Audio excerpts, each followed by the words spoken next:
I'm good. What's going on? What can I do for you? Well, I sent you that little video.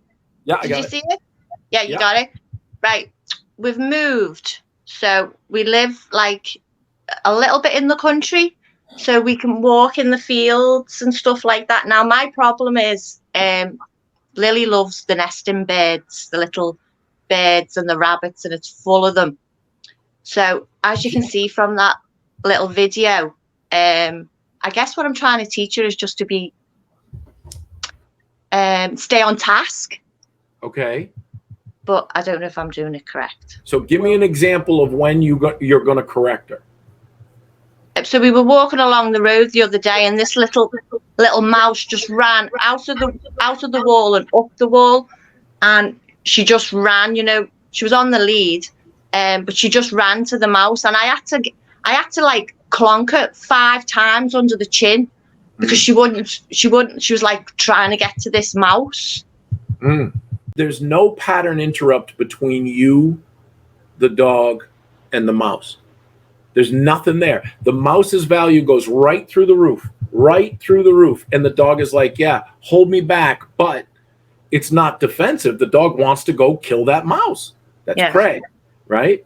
So you're over there trying to break up prey drive. If you had my Malinois did that, you'd have stitches.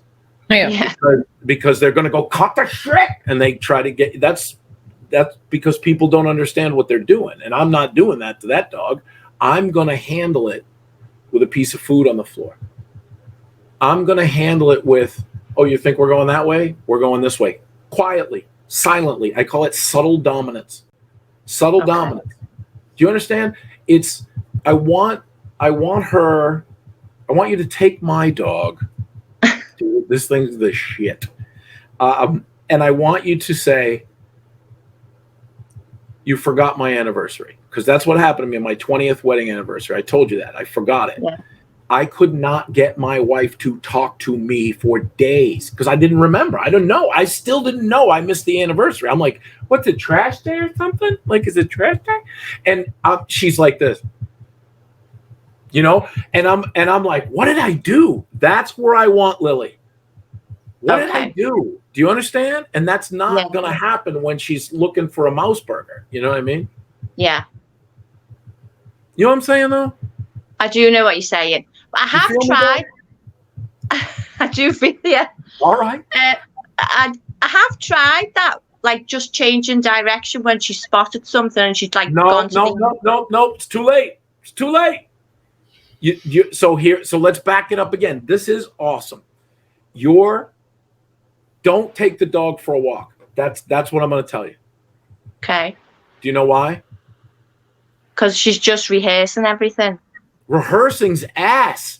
She's taking steroids. Like you're just giving a zombie brains. Like it's not, no way. But people think exercise. I got to exercise that.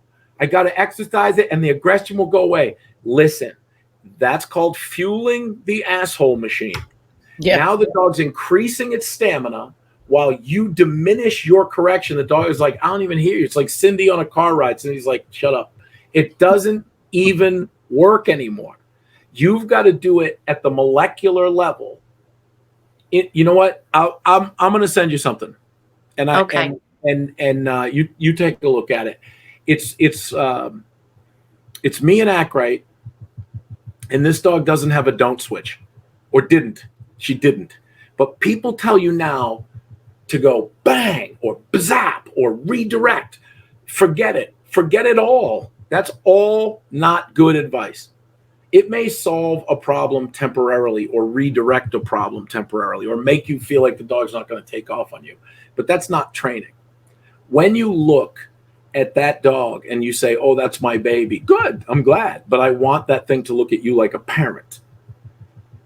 Now, what does Lily look at you like? A parent or a grandparent?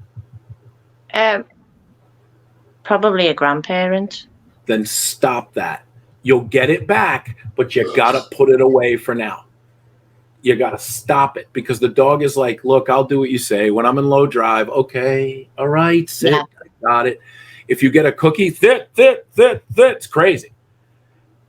But if there's a mouse and a cookie and you, that's what it is. It's you if you see that you're supercharging your dog's instincts and squashing the relationship between you two, because you're giving it away and then you're trying to rise above your station and correct the dog. It's not good. Okay. Yeah. I'll give you an example. It's actually a really good example is when Chris came to an agility trial that I had with my little dachshund. And the very first run, my dachshund was like on a sniffari. It was an outdoor field, just running around the whole field. Like, it's a grand tour. Grand tour. So he had 4 runs that day, and I pulled him out, and we left. Number one, because we're not going to rehearse that behavior. I'm not going to let him continuously do that. And it's during a trial. I can't correct him. I can't, I'm not allowed. So I'm like, oh, no, we're not doing this. This is not happening. So, Chris and I were chatting on the way home, and there were some realizations that I had as to, things that I was doing wrong with him. But the one thing that I wasn't doing, which is what I tell all my clients, is that, have the dog attached to you when you go out or whatever. I had stopped doing that, and he was just going outside with my Basenji and doing whatever the hell he wanted out back whenever he went outside. So I stopped that. Leash and collar. We go outside. Every time that dog tried to sniff, pop up. Nope, you keep your head up. You need to keep your head up. Every time he did it. Obviously, if he had to go to the bathroom, I let him, smell and then go. So what she's saying, right, for anybody listening, is that's what I mean. That, Julie, that's exactly what I mean. That people go, pop his head up. There's people, the dog is going to look like it's got epilepsy because kabang, kabang, kabang. You can't do that. You've got to restrict the dog's time. So let Cindy tell you, she's really working through this, and the performance is just getting so much better. Yeah. So there was no sniffing, and there was, you go out, you go to the bathroom, you come back. We're not going on these long. And then I rented the field when there was nobody there, and I'm like, all right, we're gonna do this. And the second he started to go on his little sniffari, he got a correction. Get that blind and in. He has not done it since. He has not even attempted. It's a different dog. It's a different dog, right. Because different dog, not a Jack Russell and Drive. I'm just saying. Big difference. But what Cindy's saying to you is, listen, people don't understand to explain things slowly, then build up speed, then get ready for real life. Because of e-collars and prong collars and all these people who know what they're doing, the public wants instant results, so they're going to broadcast instant results to you. They're going to give you what you want.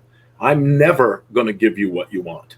I'm going to tell you, you need to learn this, learn how to work on your area of influence, level of correction, all these things. But what's really funny is everybody wants it in week 1, week 2, week 3. No, you get these lessons as they come. That's every chance you get, you work on communication, which is working on the relationship, which is working on clarity, trust, and respect. And when you get that with the dog, not just, I love my dog because it's my dog. That's what causes the problems.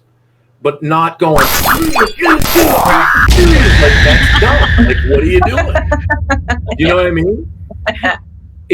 There's actually an art in there, and it really starts at looking at the relationship between you and your dog. How does your dog see you, and how do you see your dog?